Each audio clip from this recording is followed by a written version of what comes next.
যখনই রুটি সবজি খেতে মন চাইবে না, ঘরে থাকা মাত্র দুটি উপকরণ দিয়ে খুব সহজে এই রেসিপিটি তৈরি করে খেতে পারেন। ভীষণ হেলদি, টেস্টি। নমস্কার বন্ধুরা, সুবর্ণা দাস অফিসিয়াল চ্যানেলে সবাইকে স্বাগতম। প্রতিদিনের মতো আজকেও আমি আপনাদের জন্য নিয়ে এসেছি একটি ইউনিক নাস্তার রেসিপি। তাহলে দেখতে থাকুন।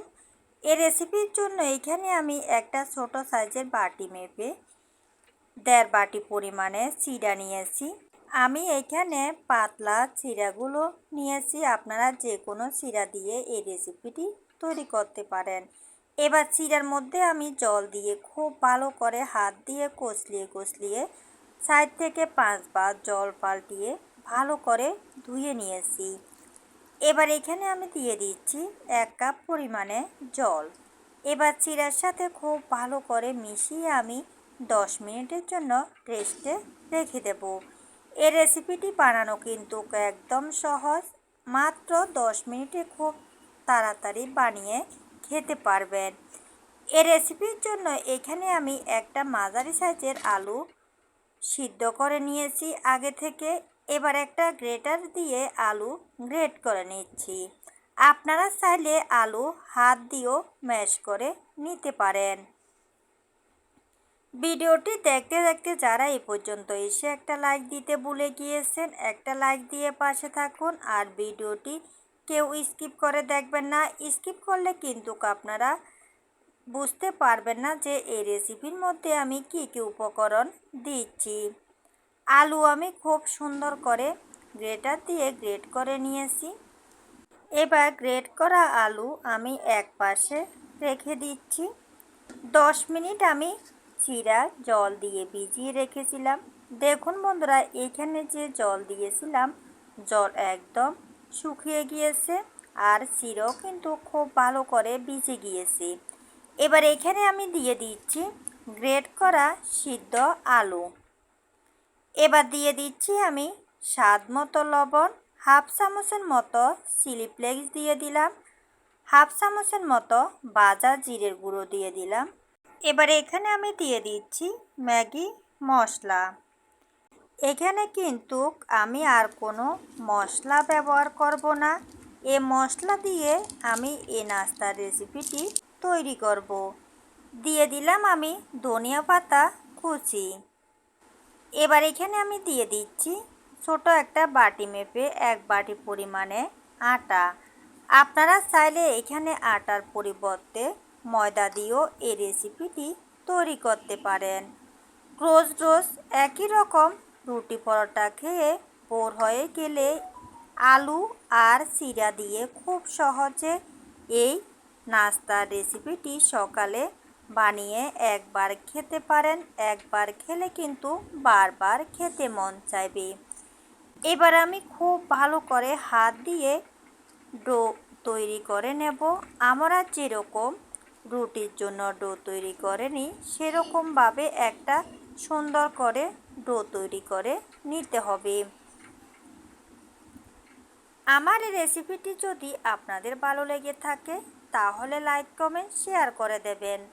আর নতুন কোনো বন্ধু যদি আমার এই রেসিপিটি দেখে থাকেন আমার চ্যানেলটা সাবস্ক্রাইব করে পাশে থাকবেন এবং নোটিফিকেশান অন করে রাখবেন। যখনই আমি নিত্য নতুন ভিডিও ছাড়বো প্রথমে আপনাদের কাছে পৌঁছে যাবে।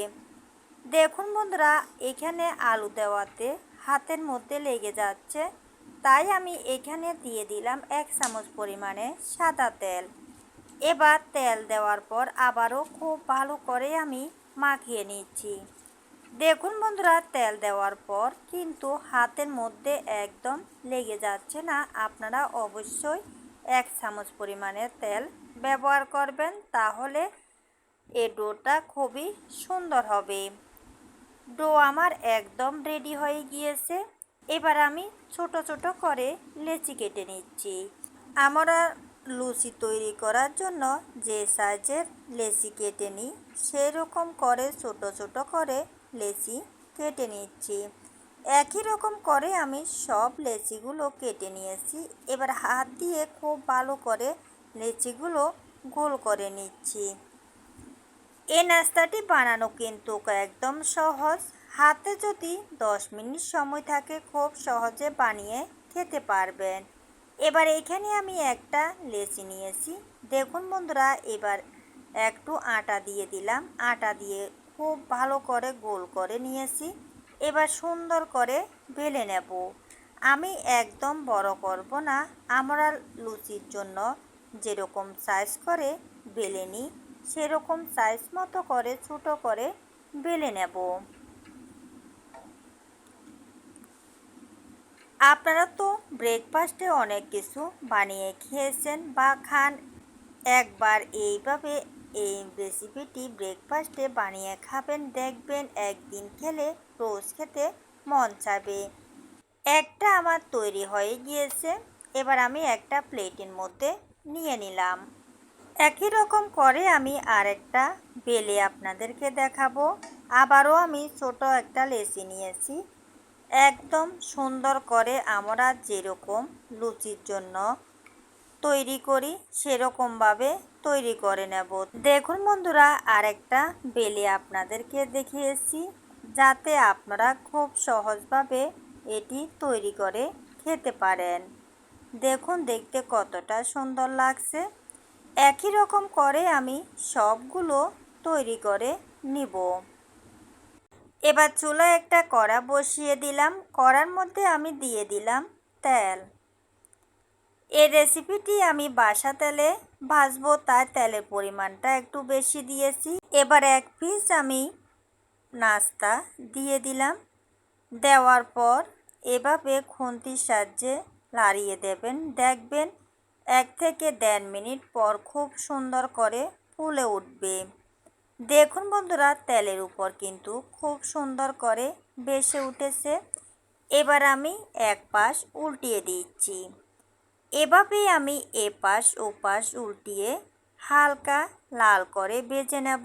তাহলে খেতে খুবই ভালো লাগবে এবং মুচমুচে হবে। আর এই রেসিপির মধ্যে আলু দেওয়াতে ভিতরের অংশ একটু নরম থাকবে, উপরে একদম মুচমুচে হবে। দেখুন বন্ধুরা, একটা আমার ভাজা হয়ে গিয়েছে। এবার আমি তেল ঝরিয়ে একটা প্লেটের মধ্যে তুলে নেব। দেখতে কতটা সুন্দর হয়েছে। একই রকম করে আমি আপনাদেরকে আরেকটা ভেজে দেখাচ্ছি। আরেকটা পিস আমি তেলের মধ্যে দিয়ে দিলাম। দেওয়ার পর ছাঁকনি দিয়ে খুব ভালো করে এভাবে লাড়িয়ে দিচ্ছি। দেখুন বন্ধুরা, এভাবে লাড়াতেও কিন্তু খুব সুন্দর করে 1 মিনিটও লাগেনি, ফুলে গিয়েছে। তাই আমি অপর পাশ উল্টিয়ে দিচ্ছি। এভাবেই আমি এপাশ ওপাশ উল্টিয়ে পাল্টিয়ে খুব সুন্দর করে একদম লাল করে ভেজে নিয়েছি। দেখুন বন্ধুরা, এই রেসিপিটি কিন্তু একদিন যদি বাসায় তৈরি করেন প্রতিদিনে খেতে মন চাইবে। এই রেসিপিটি আমি আপনাদেরকে দুরকমভাবে ভেজে দেখাচ্ছি। এবার আমি চুলায় একটা পাইপ্যান বসিয়ে দিয়েছি। পাইপ্যানের মধ্যে আমি একটা নাস্তা দিয়ে দিলাম। যারা তেল পছন্দ করে না, ডায়েট করে, তারা এভাবে এই নাস্তাটি বানিয়ে খেতে পারবেন। পাইপ্যানের মধ্যে দেওয়ার পর এপাশ ওপাশ উল্টিয়ে হালকা দাগ লাগিয়ে ভেজে নিয়েছি। এরপর আমি এখানে 2 ফোঁটা পরিমাণে তেল দিয়ে দিলাম।